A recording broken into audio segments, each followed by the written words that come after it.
I've learned so much already about my life and why I'm acting the way I am now because of that.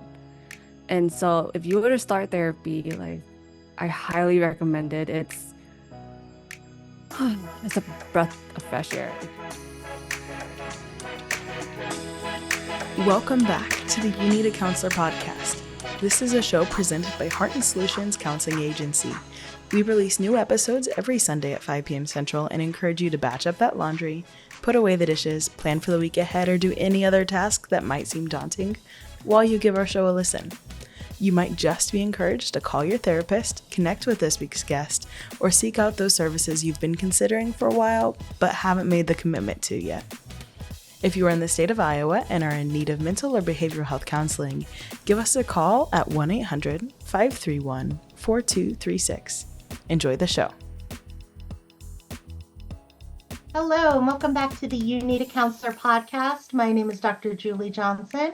I'm the president and founder here at Heart and Solutions, Mental Health Counseling and Behavioral Health Counseling in Iowa. And I'm Chrissa Hunt. I am our vice president in charge of the behavioral health department. And this is our podcast, You Need a Counselor. So we are designed for people curious about counseling, but have barriers keeping them from experiencing the benefits of counseling. Our mission is to share stories about counseling, good, bad, and indifferent, and spread the message that everyone can benefit from mental health and behavioral health counseling services. Our guest today is a returning guest.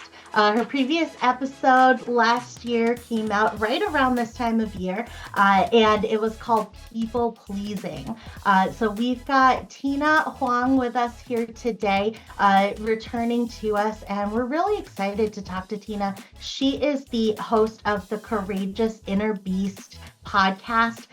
She is doing work specifically with women, helping to heal our inner child, helping us to have conversations and a relationship with that part of ourselves that may still need compassion, that may still need support that's within ourselves. And so often, I think in our day-to-day lives, we get so busy that we just don't have time to talk to that little Julie or that little Chrissa that's asking for our attention throughout the day or sending us signals throughout the day. So I'm so excited to talk to Tina today. Welcome, Tina. Thanks for coming back to the show.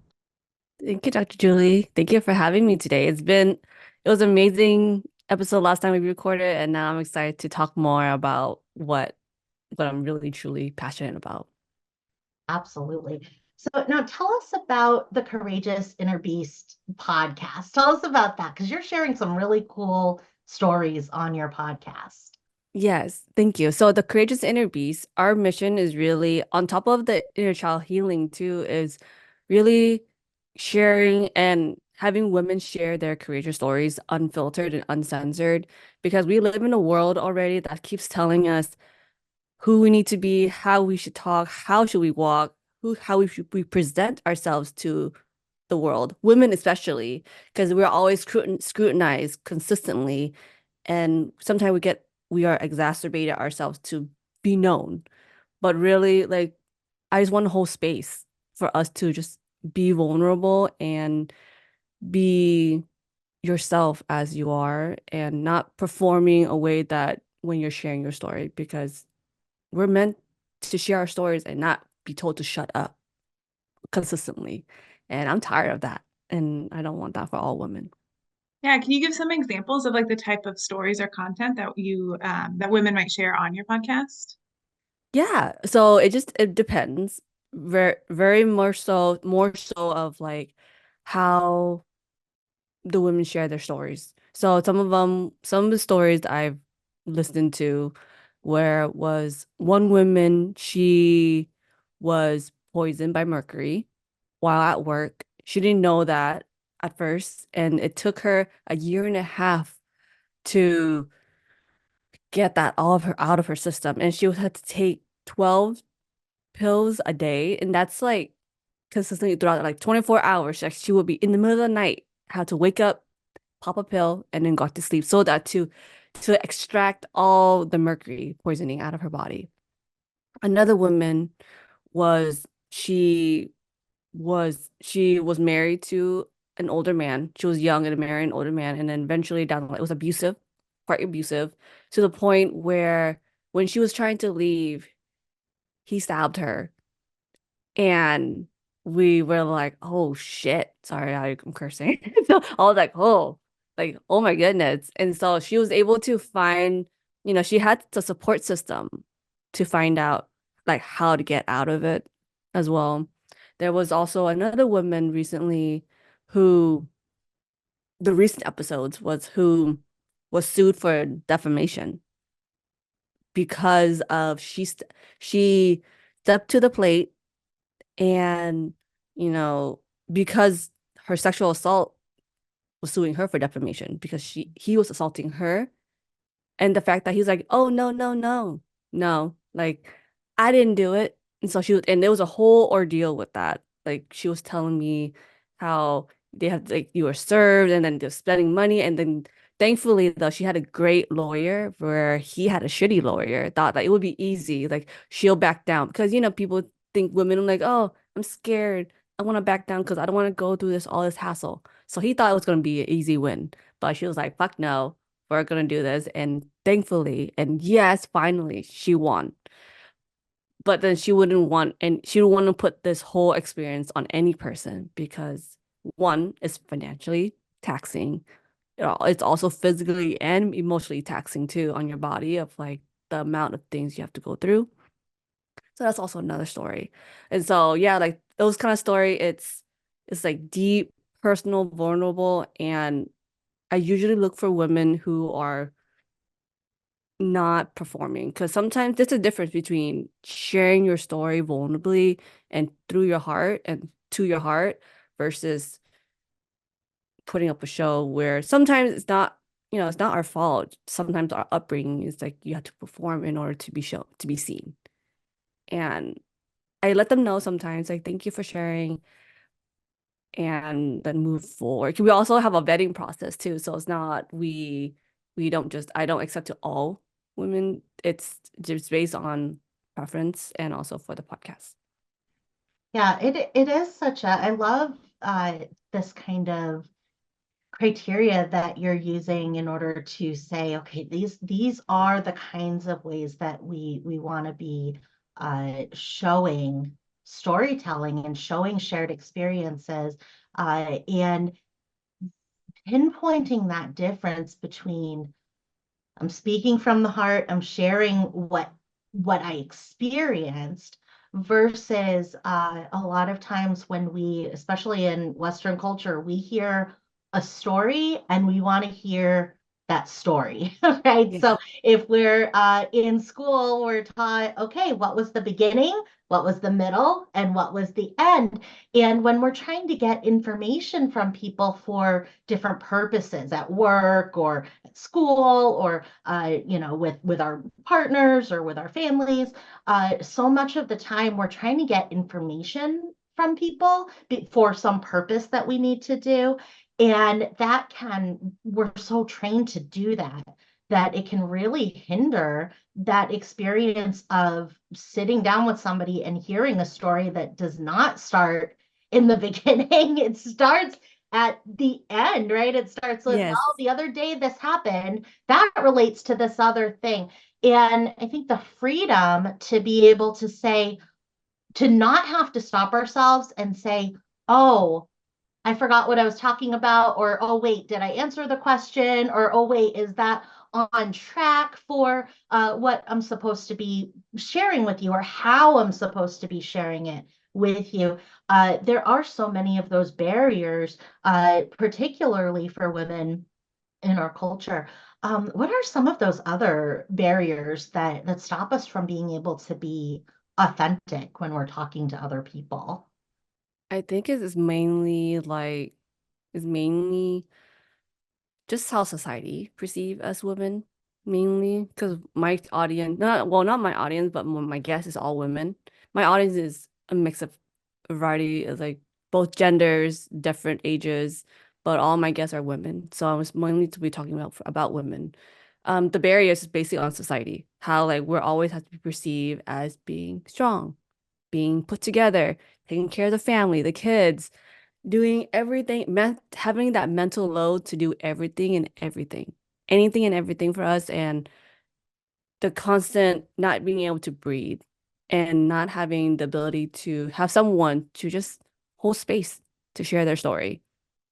And, really too, like for me, I feel like one of my strengths is being able to detect, like being emotionally provoked and also detecting like which ones, not that all the women that I met up or I met with are, fake or whatnot. It's not that at all, but I could feel like there's a barrier with them.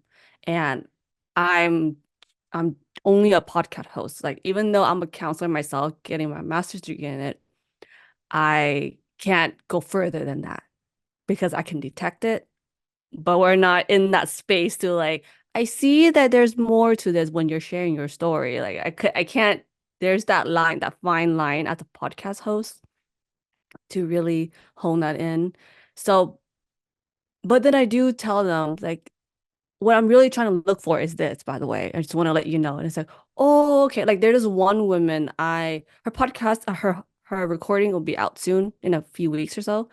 But then I remember when during our vetting process, she was talking about one of her part of her story, and I couldn't pinpoint like I can't feel it. And then when she mentioned one part of her story, I'm like, that one, like that is the one that we're looking for because it really opens up, and then the fluidity of our conversation was just there. Because I think there's a depth to it of so I think there's a depth to it. And so I think there's when you're asking about barriers, like it depends on where it is and figuring out what the women are going through. Because I guess, and I think I'm going around about, but that's okay. Um, and so I think some of the barriers that I feel like at least the women that I meet with for the vetting process is having to show up. It's not even the showing up, but like having to perform or to prove themselves, which makes sense because it's the vetting process. So if you don't do good, you're not gonna move forward. So I understand that. And I guess let's kind of just leave it at that too, where I really can't do anything as a podcast host though, in regards to that. Yeah. Yeah, definitely. Like you said, getting people to be like more vulnerable to like open up maybe even and share their story if they want to be able to share it on the Yeah. podcast. Yeah. And so you've been talking about how you've been doing like inner child work and you kind of use the podcast to do that as well as you're doing it for yourself. Can you kind of explain like Yes. how you got started with that and what that means? Yeah. So I don't know. I think I mentioned about it in in the last episode was when doing like the catalyst, when I was finally coming out of my body and then just not being a people pleaser anymore. That's when my inner child started working because then I start while as I was working it, I started realizing there's a second voice. Not that I'm just coding and like I'm not hallucinating. I'm like literally just thinking about it. I was like, who's this other voice that keeps telling me, I don't want to do this, I don't want to do this, like don't do this to me. I was like, wait, okay, let's hang out. Let me sit with it. It's like, who's talking? Because I know the difference between my current self, Tina now, versus like, because when I think about something, it's like, I'm not scared. I'm not scared. This is fun. Like, I'm excited to try this, try something new about this. And so that started in 2019, and the whole process of that, really diving more into it, really. And as it started going further, it's easier for me now. I mean, it's still hard. There are certain days, but when I first started doing my inner child healing, I did not. I let her run, like let her drive and steer the wheel of the car, doing whatever the one she wants to do. And I think that's why I struggled. So kind of a little bit of context. So I quit my job in 2022. So like fast forward to 2022, I quit my 9 to 5 job because thinking it wasn't my type of job. I didn't like it. And then thinking to myself, I want to be my own boss. And I said, okay, let me just try it. Let me do this. fast forward now, looking back as I'm talking to y'all right now, my inner child was driving the whole 2 years. Why it why it delayed so long right now until I'm still struggling to be my own boss. Like, yeah, I have my podcast, but it's not monetized. And I'm trying my hardest to do, be my own boss and however it is. So now, like, as she's still driving, and I'm trying to fight her every day, every single day. And it just feels sad because it's like I'm working so hard to have her understand that this is not scary. I'm holding your hand. We're here with you. We're here together. And there are moments where she's like, no. Like, she's stubborn. She's a 15-year-old stubborn Tina. 15. I was like, okay, girl, I know. I know you're scared. I was like, no, you don't. No, you don't. This is why you're forcing me to do these things. So that you're forcing me to do all these things because I'm uncomfortable. And even if I'm uncomfortable about this, you don't care about me at all. And then when she talks like that, and I'm like, oh, I see. I understand where you're coming from because mainly it's from upbringing, family, you know? And over time, I realized that there are certain things in my life that's been making me feel stuck, extremely stuck. And so I've been going to therapy for over 10 years, maybe more now. I think it's like maybe 15 now, and I still go because it's like wonderful. I decided to go a step forward, a second step to it is to really dive into my inner child, really dive into because like I said, it's been over 2 years and I still haven't tackled every little thing about my inner child. I decided to try EMDR through my therapist suggestion because I was telling her, I was like, I have all these body sensations and like blockage on my body. Like, I don't know how to release it. Like, can you help me? Like, and she's not specialized in it. So she referred me to someone else who does. And I was like, okay. She was, let's do this. And she was telling me what the process of what EMDR was. And she was saying how EMDR stands for eye movement desensitization, Yeah. re Reprogramming. reprogramming. So I use EMDR, and then it's still brand new for me. And she was telling me how it's pretty intensive, where the eye movement and you go into your memory. You go into your memory and then just sit with it, and the therapist will ask you questions how to feel, like your feelings, your body sensations, the negative and positive beliefs behind it. It's still fairly new for me. So when I started doing it, I was like, okay, I'm prepared. And then the first day when I did EMDR, whoo, that was like a whole 2-day process. They told me ahead of time that it's probably gonna be like within 48 hours where your body will feel raw. Like there's so many things going in, so many things going out. You don't know what's going on. So they prepared me already, like mentally prepared me as like what's going on. And I was like, okay, I'm mentally prepared. And she also reminded me too that you'll get the best results if you go all in. Like go all in into the memory and feeling the feelings and just going through it no matter what it is. So one of the memories I came in, I was like crying. I was crying. I don't want to go into details, but I was crying and just like shaking. My body was shaking, like scared and traumatized by it too, because I was like, because even thinking about it right now too, I can still feel my body like, I don't want to go through there again. My body's like, don't want to go through there again. And the whole process, like the whole time, I was crying, I was cringing, my body was like sore, like like I needed to comfort her. I needed to comfort my inner child. She was so scared and anxious and helpless. One of the things that I learned from that just particular memory coming out of it, she was saying, how come no one loved me enough to help me? That was one of the questions it came out, and I was like, oh, I'm so sorry, baby. I'm so sorry. We didn't we didn't help you then. I know. And then another one was why another question came up from her from this process was why you keep hurting me? And that in itself bled into every area of my life. So like as you know, so I was saying earlier why it took me 2 years to be my own boss, because when you think of like hurting me, it translated to doing something uncomfortable. So every time I do something uncomfortable, like just doing something new that I'm not used to, she's telling me, why you keep hurting me? Why you keep doing something that I don't know. It's so uncertain. It's so unknown.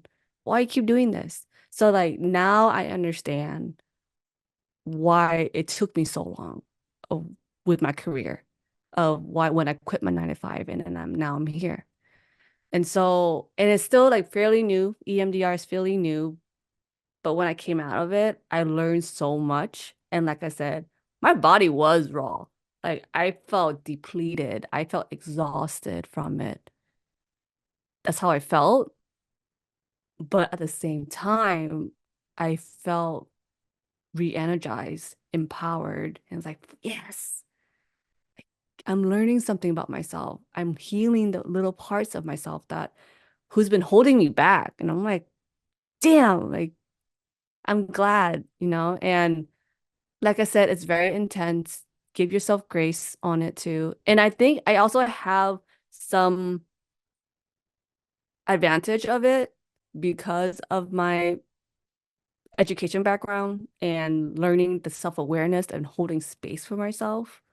So I think I have that advantage. So just keeping in mind if you don't have it, still give yourself grace and just sit with it and have your support system around you and really just hold tight. Actually, that's one also another thing too was that my therapist was mentioning sometimes just when you're in that process of right after the session, like heal yourself by yourself first because it's or be around people you really trust because it's a really vulnerable time for you, especially for your body, and that's a whole thing. So, yeah. Absolutely. I love that you're speaking to the experience of EMDR when it comes to the physical sensations that you experienced. Because I think a lot of times when, even on this show, when we talk about EMDR, there's a lot of what feels intangible about it. It feels like, hey, this person is telling me that this works and these studies say that it helps people, but like what's actually happening, right? And so I really love the perspective that you're sharing about the body sensations that you were having because uh, that feeling of I'm safe or I'm not safe, I'm stuck or I'm in flow, right? Those are very tangible feelings. They're not pleasant most of the time, right? But they're No. but they're tangible. So when we can allow ourselves to feel that discomfort, uh, we don't want to, right? Our Yeah, inner no. child doesn't want to feel it. We don't want to feel it as adults, right? We're so accustomed to chasing comfort, physical comfort and emotional comfort and mental comfort, that it feels counterintuitive to allow our body to feel the way that it feels and to bring that feeling that we're having into our conscious mind and our conscious awareness. So I mean, there are stories of people who have had different diagnoses of different diseases of different, of the liver, of the lungs, and they go, I was feeling something, but I didn't know, right, what it was. And conventional knowledge would say you can't feel your liver, right? But at the same time, our body knows, and so our body can feel things like trauma responses that happened. It's not the event that we're feeling. We are feeling the way that our body responded to that event to protect ourselves, to keep ourselves alive. And that's not a comfortable or pleasant experience a lot of the time. But, if I am jumping out of a plane and I have a parachute and the parachute, pulls on my arms when it opens, I'm still glad to have that parachute hurting me right here, right? Because I know that it's saving me from the ground. And so when we go through these, especially childhood traumas, we feel that like, okay, I did the thing I had to do to stay alive, to stay, connected to the people that were providing me with food and shelter, right? I'm doing the things and they're painful things. It's painful to open a parachute. It's painful to make ourselves small to please and fit in with other people that we rely on for our survival. That's a painful thing to do. And when we're experiencing that pain afterwards, right? I 20 years after the jump from the plane, we're going, oh man, like my shoulder always pops out, right, of socket because it was kind of in there that way, right? And we go, why am I feeling that? I don't want to feel that. And we go and we try to get, different things for it. But if we're able to say, oh, okay, that's the pain I went through. I did these things to myself because I had to survive the situation I was in. I had to survive it. When our inner child what that part of us, right? We're saying inner child a lot, but when that part of us, right? Because our body is every age we've ever been. Our brain is every age we've ever been. Our brain holds every memory. It knows every face we've ever seen in our entire lives. It's just not right there at the surface for us to recall consciously. And EMDR allows us to process those feelings and those things that we might not even be consciously interested in being aware of, right? Bring them to the surface in a safe way that we can start to process them in a conscious way.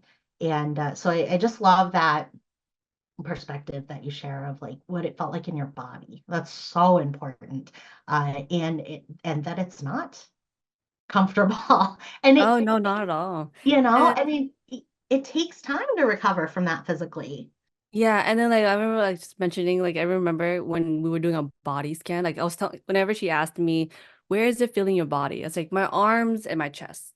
Right. And then later on too, she was asking me do a body scan. So when it like from head to toe, it's like, okay, where do you go? So as I'm closing my eyes and going down, everything was smooth so far in my head, right? Going down and down to my eyes. And then when I reached my nose, I felt a block. And I was like, I can't like there's something. And then we stopped doing that body scan, and she's like throughout the whole process like it seems like there's a blockage between your nose and your chest, like your whole area around your upper body. That's where most of the tension is. And I'm like, oh, because now thinking about it too, I thought about like outside from doing this during the session, there'll be random days when I'm stressed or anxious, and most of the time I would feel like I feel calmness when I'm squeezing my arms.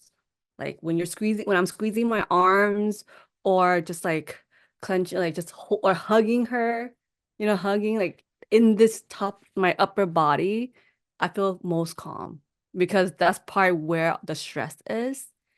And if I hug it, I squeeze my arms, squeeze my forearms, however it is, or just my back, my upper back, then I can relax and then start and then move forward.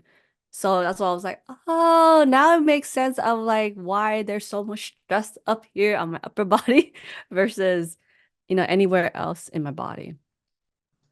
Absolutely. It's amazing how we don't notice it until Mhm. what you're right, like we'll go through our day, and now, at my age, turning 40 in February, everything turns into like, well, that's just I'm old now. So like, my shoulders are creaky and everything's Yeah. creaky. And it's like, and so like we go there so quickly. We go there by the time we're 30, we're like, well, I'm just old, right? And we have, but it's telling us so much, and the experiments that you are able to do with your body and with your inner child to say, oh, my like 15-year-old me really does like it when I, will put a hand here, or when I'll kind of rub my shoulder here or something, because if it's the 15-year-old version of us, that brain is not developed yet. That brain, right, can't say things like that we can say right now, like, well, this is what happened, and this is how, like, the 15-year-old part of us does not care about any of that, right? And the 4-year-old part of us can't even understand what we're saying when we think those things to it. And so we could try to have a conversation with the 4-year-old part of us and say, hey, you did your best. It doesn't understand that language. But any 4-year-old, if they fall down and scrape their knee, most of them, a hug from a trusted person, right? Most of the time will be a comfort, will be a soother, because that's the language that 4-year-olds can understand and can accept as comfort. And same thing with 15-year-old versions of us, man. They're not going to follow the same logic that maybe 39-year-old, Julie can say, oh, this is how it is. And that's a great thing, because it allows us to communicate in the language that that part of us is communicating with, and to listen to that part through that language. So the pain in my shoulder, the stiffness in my neck, right?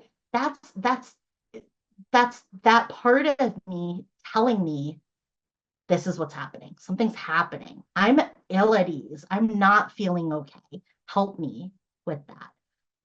And so I love that. And I love the questions that you um, were able to hear from your past version of yourself, to say, why didn't anybody help me? Right. And then not rationalizing to, right, as you're telling that story, the next sentence was not, then I told her, right? This. I love that, because it's tempting to go into that rational brain, right? And to go into that adult mode and be like, well, you just need to understand. And and it's tempting to do that. And the not doing it is really what allows for that genuine expression to come through to us. And then once that part of us goes, oh, I think I reached her, right? I think she responded in a way that made sense. I think maybe she heard me, right? Uh, then that's a totally different uh, form of communication, because now that door is open. Now that two-wave radio is active. Whereas before, she had to scream. She had to scream all the time, constantly, right? Because she wasn't being heard. And I think that's so beautiful in your story, of how you're able to hear that, and then also just let that be the statement that was communicated to you, right? And let it just be, now I know that about her. It's beautiful, and let me try some things to help soothe her, right? And she's not going to like all of them, but then you just don't do those ones Yes. anymore. And I think when we talk about self-care gets such a bad name, As because of right lately, yeah. yeah, and I think it really is because it is not taking into account the trial and error, right? There's a lot of things you can try, um, but when the idea is these things are what is going to help me, versus these are things that I'm going to try to help me, right? Then that, I think that's where self-care kind of gets that bad feeling and that bad reputation. Plus, there's an extensive history with it. But yeah, I think it's wonderful, that shared experience. What else? I know you had made this change and kind of let your inner self drive the car for you and you made this career shift, how might somebody who's listening and going, I don't know, do I have this part of myself? Is there a part of me trying to communicate? How might somebody know that or help identify that for themselves? I think one of the things that to really see if you want to make a change is not veering away from it, so avoiding it. So pretty much be open to seeing what your body is telling you, your mind is telling you, your experience is telling you, what's been the pattern. I think just being open to seeing what is it that you want to become, or what is it that you're striving to be. Because that's what stopped me. That was what getting in my way was like fear. The fear of, so going back with people pleasing, the fear of someone telling me that's wrong. And if you make the mistake, I'll hit you. I'll whoop your ass. That kind of thing. It's like, or even, it's just like if I make a mistake, I'm getting reprimanded. So that's why I stop. Or not even stop, but like refrain from doing something new, especially if it's something that could change my career. I mean, it's not like all new things.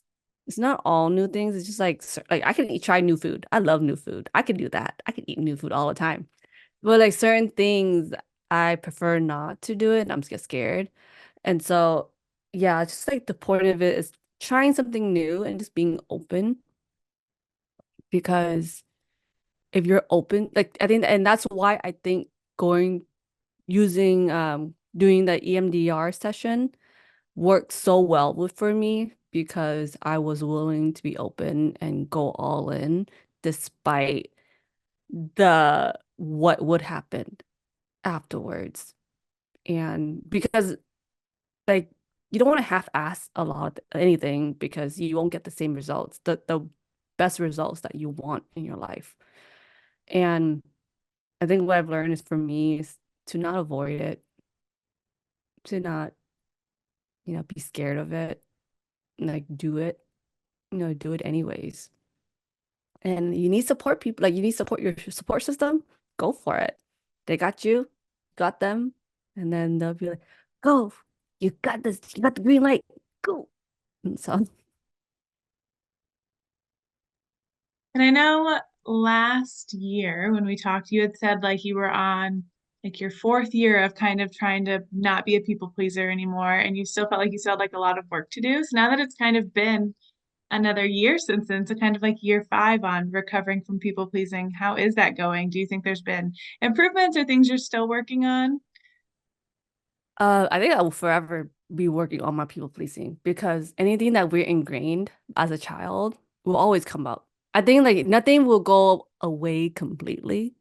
I think there will always be like a grain of sand or a grain of salt in your body of what came about it. And all we have to do is just manage it. I think it's just all about managing what we learned back then. And then when it comes up again, it's like, I see you. I see you, honey. I understand. Come here. Give me a hug. I love you so much. Okay. Cool. Cool. Okay, sit down. And then we go on a merry way. Or at least have them come with us while whenever it comes up. So yeah, like so my 5th year now, it's still here. I'm still recovering as a people pleaser, but at the same time, I've been so much better now in regards of like, for example, now whenever I say something, I make sure not to say things that make me like feel inferior. Certain phrases like, does that make sense? Is that okay? Or asking what other people want before I say what I want. So an example is, I want I want to go to blank. What do you think? Versus, where do you want to go out to eat? Without even saying what I want.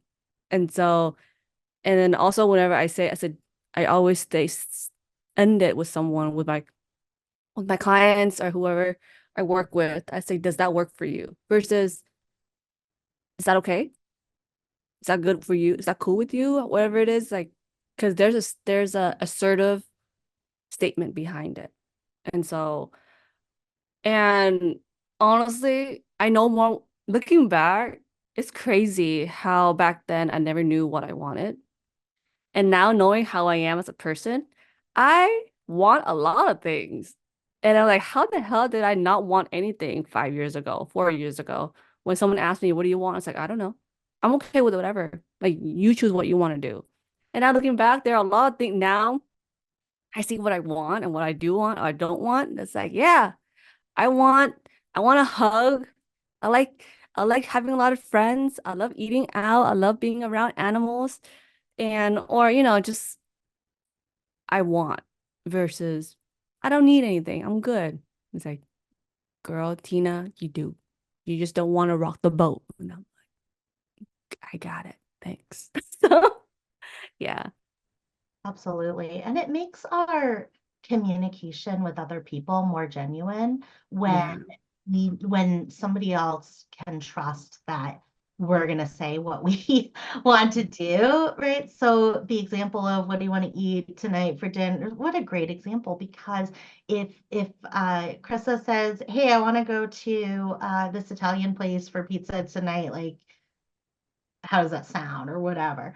Um, because she has shared to me how she is feeling and what she would like to do, now I can weigh that against my own desires for something, right? So if she says, well, I want to go for pizza, I can see, I don't really like that place, right? But is it just that you want to go for pizza? Because if so, like, let's go over here to this other one, right? And so it allows for more in-depth and open and honest and authentic communication as well when we kind of start it that way and express our needs or our thoughts. And so often, well, especially in the workplace, right, it becomes really difficult. I know your background is in career counseling, and it becomes more difficult when we don't share how we're feeling about things and we go, oh yeah, it's whatever is okay, because really then too, we're robbing ourselves of the contribution that we have the right to present. And so being able to say, like, no, my opinion on this project or my opinion on this decision matters, and it matters enough that I can say it if I choose to, right? It doesn't mean I have Yeah. to, but I can say it and I can share it, and other people can disagree with me, and that's okay. Yeah. They're allowed. And that it doesn't mean that I'm wrong if somebody disagrees with me. It means that we have a different opinion on something, or that we have different experience with that same situation, Yeah. for whatever reason. So I think that is so helpful. Those are such great tips for trying to lean into, and I love also that, like, yeah, nobody's perfect at this. Yeah. Nobody is, and nobody's ever going to be. Yeah. And I understand like that's definitely coming from like a people pleasing standpoint of not trying to rock the boat because you were share your feelings and then it was rejected. That's also like a topical thing of like being a people pleaser too, is like, we don't want to be rejected. We want to be loved. We want to be liked. We want to matter to these people. And so, just finding that harmony of like you matter as a person, share it. It's okay to be rejected. That's why I learned too that growing up, I always wanted to be liked by everyone, every single person. And then when I learned that I don't like certain people, like I'm okay. Like it's okay if you don't like me because then I don't like these some people either, based on like personality, how they are, and everything. Like it's okay, and it's agree to disagree. And if we don't like it, that's okay. Like you can still be civil. You can still be around this people, but you don't have to. They don't have to sit at your table. They could sit at a ta other table, and then you root for them or however their life. Like you don't need to be mean, impose like unkindness. Like you just need to give, share, and love. That's all you need to grow. Absolutely. I think it's wonderful what you're doing. And the encouragement that you are providing to listeners of your podcast and the people that you work with, to be able to say, no, your experience right now as an adult woman is very valid, and also the experience that your 15-year-old self is still having as we speak. My 15-year-old and my 20-year-old and my 4-year-old self, right, are still having this experience in this moment, are still having the experiences that they previously had, and that it's okay to acknowledge that, because we don't have to be afraid of it.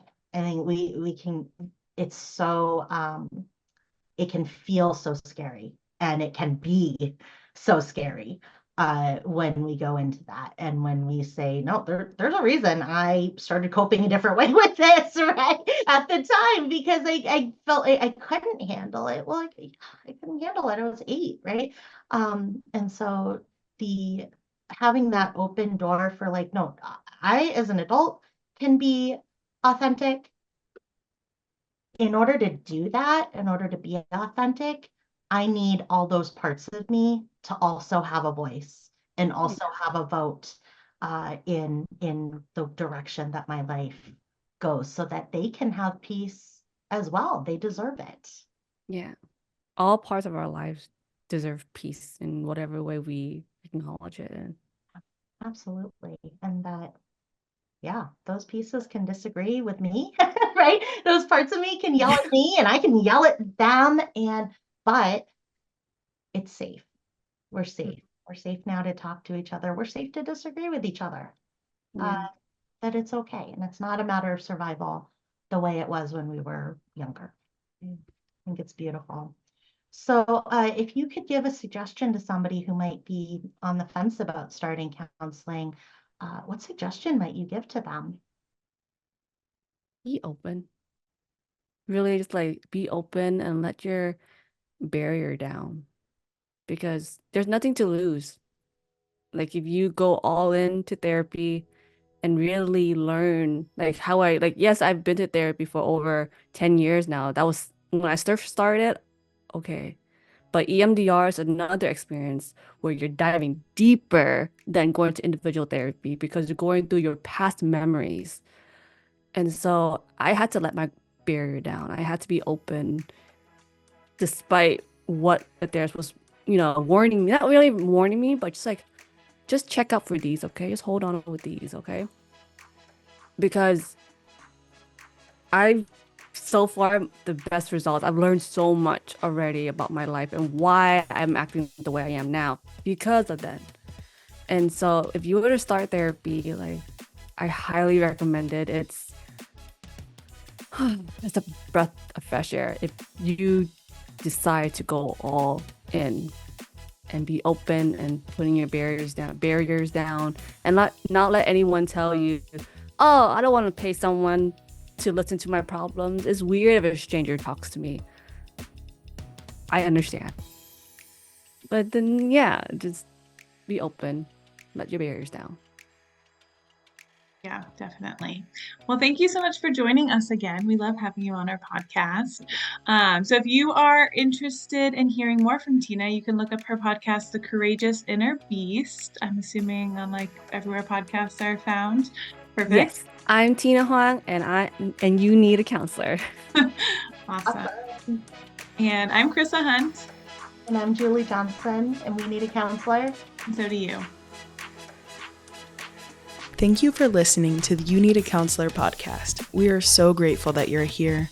Now, we want to hear from you. Text us or give us a call at 515-650-3231. You can also find and connect with You Need a Counselor on Facebook and Instagram. If you've enjoyed today's show, please take a moment to like, review, or leave a comment, as all of these things help others to find and benefit from the podcast as well.